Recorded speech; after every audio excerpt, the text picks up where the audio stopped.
ever since the results of the 2024 election, Iowa has actually been standing on business. In January, Mike Zimmer actually flipped an Iowa State Senate seat from red to blue in an election that nobody thought he was going to win, because Bone Spurs had won that area by 21 points, and they just did that again, with Caitlin Dray winning a state Senate seat against Christopher Prosch, a MAGA Republican who was running for the state Senate seat in District 1, a district that Christopher should have won because Bone Spurs had won that same district by 11.5%. That ain't what happened. Caitlin Dray won in a blowout, a 55-44 win for the Democrat, ending the supermajority that the Republicans have enjoyed since 2022. Now, Caitlin Dray is the founder of Moms for Iowa, and she ran on those kitchen table issues that people actually care about.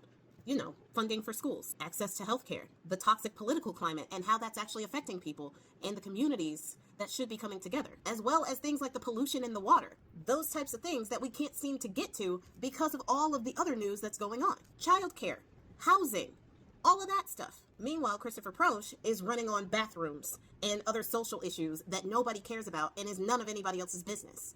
That was not a winning strategy. And that's a lesson for the Democrats that they need to stop letting the Republicans run the narrative, and they need to talk about what they are going to do for the American people. As Caitlin Dray said, the population in Iowa is shrinking because younger families, you know, the ones that are in their reproductive stage, they are leaving and having their kids elsewhere because they are not getting the reproductive care that they need. And nobody wants to stay in a situation where an already life and unalive situation can turn tragic when the government gets in between your doctor and you. So young families are rightfully leaving and going places that are much safer to reproduce and to raise their kids away from a climate of hate and bigotry.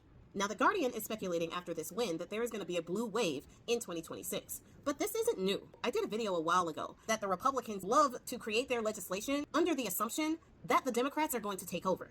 And when the Democrats take over, that harmful legislation that the Republicans did is going to take effect. And then they can blame the Democrats in office for the effects and the hardship that the people are feeling so that they can say, hey, we're not in office and you're feeling all of these effects. We're much better at the economy because you felt much better when we were in office, right?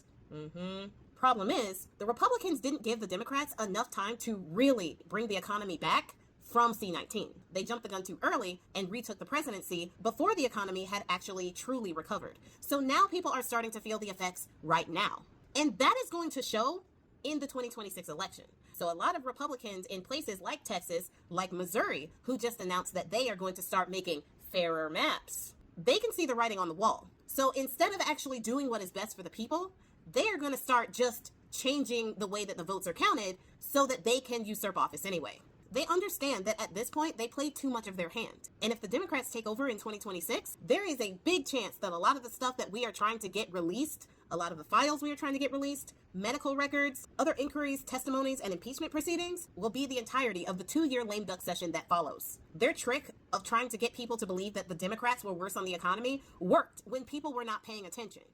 They are now.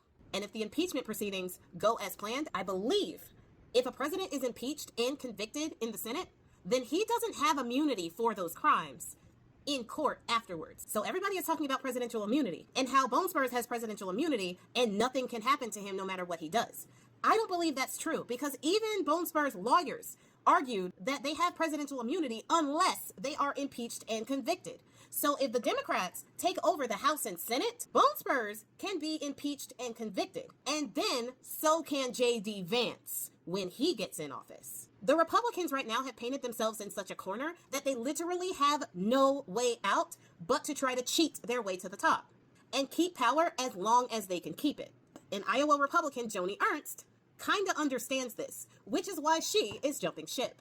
You know Joni Ernst, the one that was like, oh, we're all gonna die sometime. Her. The one who did the apology video in a cemetery saying that, oh yeah, I thought everyone knew that we would leave this life. Her. The same Joni Ernst that can't even talk to a mother with a child with autism who wants to explain to her how Medicaid has helped their family after Joni Ernst voted to have Medicaid revoked from 7 million people. Her. Well, she has now told the people closest to her that she is no longer running for re-election. Bye! This only shows that the Republicans understand that they are between a rock and a hard place. If they lose the House and the Senate, which they 100% should, because everybody should get out and make their voices heard, we have a chance, if the Democrats can show some backbone, to get rid of not only Bone Spurs, but Vance as well.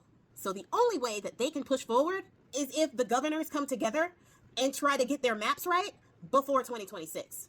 I suggest that the Democrats take a little page from the California playbook and they start doing the same. Because at this point, it is going to be a race to the finish line. And whoever has the most tenacity is going to win the battle.